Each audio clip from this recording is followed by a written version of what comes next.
কন্যা নয়, ওটা খ্রিস্টানের কন্যা নয়, ওটা বৌদ্ধের কন্যা নয়, ওটা সাঁওতালদের কন্যা নয়, ওটা মুসলিম পরিবারের মেয়ে।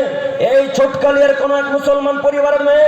ওই মেয়ে রাস্তাতে এইভাবে ঘুরে বেড়াবে মানে, ওই মহিলা ফুচকা স্টলে ফুচকা দাঁড়িয়ে দাঁড়িয়ে ফুচকা খাবে মানে, ও ঝুড়ো জিলাপি কিনবে মানে।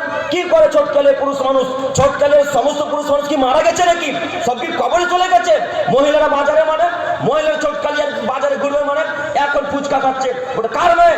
ওটা আমার মেয়ে। কা পুরুষের মতন পরিচয় দিয়ে পৃথিবীর বুকে বসবাস করছেন কেন? আপনাকে শতদিন বলেছি, ছোটকালিয়াতে যদি বেঁচে থাকতে হয় পুরুষের মতো বেঁচে থাকতে হবে। কা পুরুষের মতো বেঁচে থেকে কোনো লাভ নেই। আপনার কন্যা আমার মেয়ে নয়, ওটা আপনার স্ত্রী আমার স্ত্রী নয়। আমি সন্তোষপুর থেকে আমার স্ত্রীকে এখানে জেনা করাতে নিয়ে আসিনি। আপনার স্ত্রী এখন জেনা করছে, যান দেখে আসেন, যান দেখে আসেন। শরীরে কি সবই পুজ ভরা নাকি? রক্ত কি নয়? শরীরে যে আছে সবই পুজ, রক্ত কি কিছুই নয়? আপনার মেয়েকে যে একটা ছেলে